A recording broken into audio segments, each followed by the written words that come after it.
Welcome guys to another episode of the Hot Seat. I've been so excited to make this video for a long time, and it's probably the most asked question I get on Instagram or in the comments in these videos, and it is, should I buy an M2 or should I buy an M3? Well, saddle up. I've got some gypsy juice for me today. I am pumped. I'm ready to talk about this. I hope this video helps you. Give it a thumbs up and subscribe if you're here. It helps me out a lot. Without further ado, let's get started.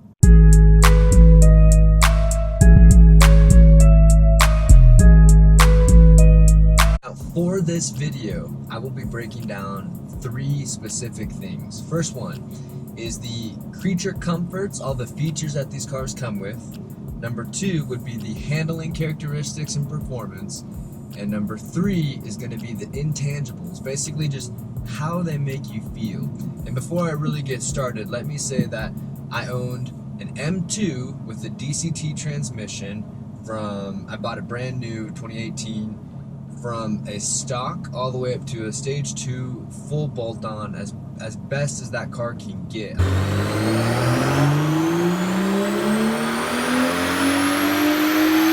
I owned it at all phases of its life. I had that car for about 11,000 miles 1 year, and then I also bought a 2015 M3. I had it stock, and then I bought it all the way back up to stage 2 again. I had that car for 13,000 miles and 11 months. So I had both cars for the same amount of time, for the same amount of miles. I took them both from stock to pretty crazy. So I really can give you, and they're both DCT, so I can give you a really good understanding of what the cars are like to daily, what they're like to autocross, what they're like to do everything. And that's what I'm most excited about this video, because I think it actually might help some of you guys. Now, if you end up getting a manual, it might make things a little bit different, but they're the same automatics, the same DCT transmissions, and they're the same manual transmissions, so you can basically just apply everything I say, but add a little bit more fun factor, a little bit more thrill if you get the manual, okay? So just take that with a grain of salt. Let's get started with the creature comforts and just the ease of daily use of the car. Let's start with the M2. So where I think the M2 definitely excelled was the features that came in the 2018 model. So the 2018 model had Apple CarPlay. It had this digital dash. It was supposed to be digital, but really it was an analog dash with just a backlit light that shined through as if it was digital, but it really isn't. So that looked really nice. Like the presentation of the M2, when you get into it, you saw that larger touchscreen. You saw the fact that it had CarPlay, that had all this connectivity. You saw even though it wasn't digital, it looked digital to other people getting in your car. It looked really nice. So I think that was a bigger advantage from the M2 going on to the M3. I think it just looked a little bit better on the inside, and it had every option on the car, but that's kind of where the M2 stops. You can take people in the back. I had my brother and his wife with me, with my wife in the front, so I've had 4 people in my M2 for over an hour, and it's doable, it's fine, but it is a little bit cramped. So now I want to move on to the M3, because I want to talk a little bit more about that one, and how it might be better than the M2. So as far as the M3 has adaptive suspension. The M2 does not. So the adaptive suspension, the M3, is better. It's more comfortable. There's no two ways about it. The other thing is the M3, and this is the real kicker for me, guys. The M3 I had came with lane departure. It came with all those little same things that the M2, but it also came with the 360 camera. Guys, that's groundbreaking. A 360 camera in a sports car is so necessary, and not very many sports cars have them, only the newer cars. Bear in mind that this is a 2015 M3, we're talking, and we're comparing to a 2018 M2, both fully loaded. The M3 was superior, and it's not for the lane departure or for anything like that, because they all had heated steering wheels, they all had heated seats, but purely because of the 360-degree camera that was on the car, and the ease of getting more people, more space in the car, and the fact that it was better over bumps made it a little bit better of a daily driver. And that's not saying that the M2 is unbearable, that you can't drive it every day, because you absolutely can. I did every single day and I loved it. But if you're comparing them, even though they're not in the same segment, if you do compare them, the M3 has a slight edge because of those reasons. The camera, I mean guys, if you have a 360-degree camera right now in your car, you know what I'm talking about.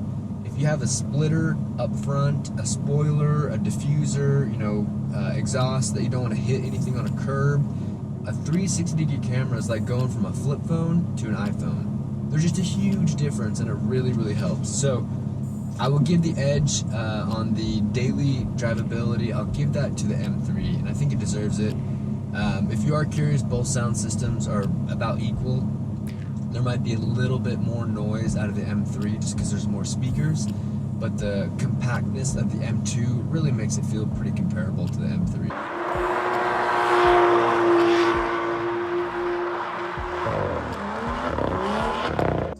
Okay guys, now we're on to the big one, and the big one is handling and performance. This is probably why you're at this video, because you already knew that the M3 was going to be a little bit better as a daily driver, because A, it's way more expensive off the factory line, and B, it's got 4 seats and a more plush ride. Obviously it's going to be a little bit better. But now we're on handling, and this is where things really start being pretty equal, because they share the same brakes, they share the same front axles. The cars are really pretty similar, so how do they handle? This is going to be the main one, right? So we're going to break it down, like I said, handling and then performance. Handling. The M2, I'm going to compare this to a small plane. Now I know a lot of you guys might not have been in a small airplane, but basically a 4, 6, 2-seater, 8-seater airplane, they have smaller wings, length I should say, and they normally have a strut that goes from the body of the airplane up to the wing of the airplane. And so when you're driving, or when you're flying I should say, a small airplane, and you get turbulence, wind that comes instead of the airplane flexing, what ends up happening is the wind pushes on the airplane and the airplane moves as a single unit. Does that make sense? The wings don't flex the whole airplane because it's lightweight and because it's all very rigid and tight. The whole airplane kind of moves around, and that's why if you've ever seen a movie with a small airplane in it, you'll see that the people are kind of just jostling around and moving all around. I'm gonna compare that to an M2. Now here's why. When you turn the wheel on an M2, you feel the whole car move with you. You feel the turn and its initial quick turn in, and then the whole car kind of scoots with you and you get out of a corner. It's incredible. It's really engaging. You feel like it feels like you're in a McLaren F1, like you're in the middle of the car when you turn, because you don't feel anything else in the car under pressure. Like when you turn, let's say I'm going to turn to the right now, okay? I turn to the right, in a lot of cars you'll feel the outside tires really load up, but with the M2 it felt like I was sitting in the middle, and I turned and the whole car kind of glides as one. It was a really unique package where it just all moved as one. It was very cohesive, if you will. That's how I would describe the M2. I think it has to do with the wheelbase just being shorter. When you do that initial turn in, the whole car just kind of rotates with you very quickly. So that's my thought on the M2 as far as handling. Now with the M3 it's a little bit different. I'm going to compare the M3 to a commercial airline. If you know the big planes that you ride on Delta, Southwest, those airlines, they have this big unibody, and within the unibody they have the airplanes coming out, and the airplane wings are really long. So when a big airplane hits turbulence or wind gusts up and down and there's little air pockets, the plane is designed to flex, the wings I should say. The wings are designed to flex up and down such that the passengers on the inside, they're not jostling, but the wings are kind of getting jostled. That makes sense. And that is what the M3 feels like. If I take a hard autocross, 90-degree corner in an M3, what I feel is the wheel turn left. I feel the same initial reaction as I do in the M2. That's because they have the same suspension. But I feel that the car rotates really hard, really aggressive turn in, and then there's this flex that comes through the body. And as it comes back, it rotates and it kind of pivots on the outside tire, and you just feel that there's two separate axles. You don't feel like the whole thing's connected like you do with the M2. But, and this is the big but, they get through the corner at the same speed. I promise you. I've done it, my favorite corners where I live, I've taken them. I can't go any faster in the M3 than I can in the M2, or vice versa. On the same tires, on the same day, they're just as quick as one another around tight corners. There's no doubt in my mind, not one is any better. But what I'll tell you is the experience from the driver is that the M2 is more cohesive and it's more quick to move the full car, not just the front axle and then the rear axle. So take that how you will. You can say, wow, an M2 is so cohesive and fun and thrilling because it moves with you. Or you could say, wow, that daily driver 4-door big saloon sedan is moving like an M2. It's a compliment for both of them, so just take that as it will. Okay, now let's move on to performance so we can kind of get this moving. This is gonna surprise a lot of you. Whether you have a stock M2 versus stock M3, to 60 miles an hour, they are identical. Identical. I have a Draggy, which is a V-Box. I've tested them multiple times. I can try to throw one up on this video if I can find them. I've tested them, they're the same. If you put the M2 that is tuned to stage 2 and the M3 that is tuned to stage 2, if you put those two up against one another on driving roads, on normal asphalt, the 0 to 60 is identical. Now, it's going to be different if you're at a track or if you're at a drag strip because of traction, but on normal roads, they're identical to 60 miles an hour. I've done it twice, both cars stock, both cars tuned. I promise you right now, if you race somebody to 60 miles an hour at a stoplight, your M2 is every bit as fast as the M3. But this is where it gets very different. The M2, I don't know if it's the way it's geared, but at about 75, 80 miles an hour, it hits a wall. It will not accelerate like the M3. I know a lot of that has to do with the twin turbo setup in the M3, but if you like highway runs, if after 60 miles an hour matters to you, you will not like the M2. You will sell it. Because I promise, you'll be flooring with the M3 next to you, and the M2, you'll be flooring, and you'll see the M3 just walk past you. It's crazy because the 0 to 60 is going to be the same, but the 60 to 120 is going to be an absolute spanking by the M3 to the M2. So take that for what you will, but like I've said, I've owned both cars, I've owned them, they're both DCT for the same amount of time. Trust me on this. If you like 60 to 120, the M2 is not your car. You're gonna have to do hybrid turbos, meth, whatever, to get anywhere near the performance of a M3.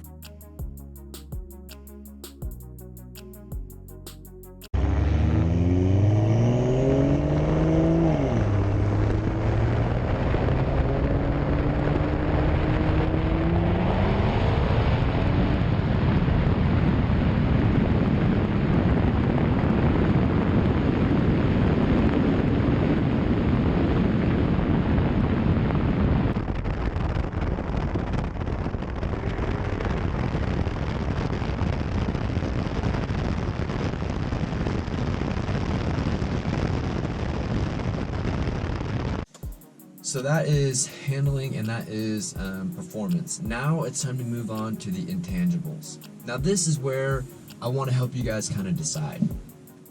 I owned my M2 in Utah and in Oklahoma, where I'm from. Then I owned my M3 only in Oklahoma.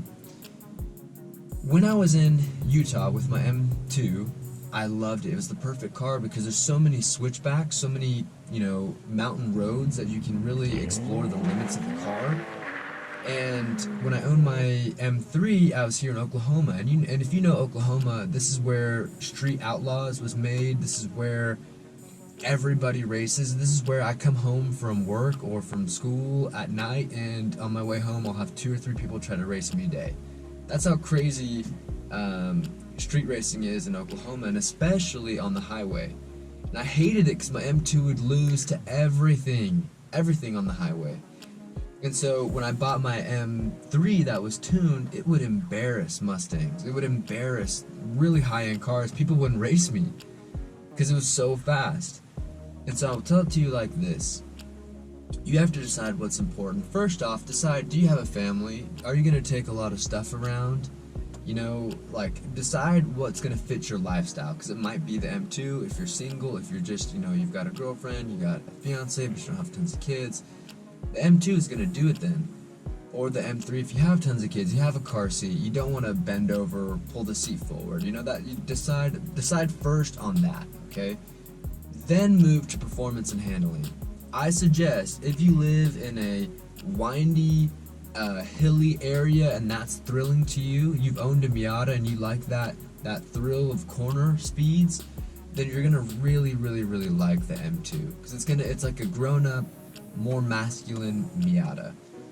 But if you live in a Oklahoma type environment, Midwest, South region, where it's just straight and flat, and you hate people embarrassing you all the time on the highway like I did, you really might want an M3, because that car tuned can pretty much beat 90 to 95% of the cars you're gonna roll up against. It's incredible. So that's kind of some food for thought. Geographically, think about where you live, think about the type of commuting you do, think about the type of driving you do, and these cars start to become very evident at which one you're going to want. Either way, I really hope this has helped you. I've hoped you've made it to the end of the video. I know it's kind of long, but these thoughts, I really do think if you think about your own situation, you'll be able to make a very educated decision on what's best for you guys. Please like this video. Subscribe if you've come back for any reason or another and you're not subscribed. Please do so. That helps me. I'm trying to get to 1,000. And yeah, I hope you guys, the best of luck. I'm gonna make other videos here coming out. I'm excited to keep rolling these out for you. Have a great day. Thank you again for stopping by. Mwah, and cheers.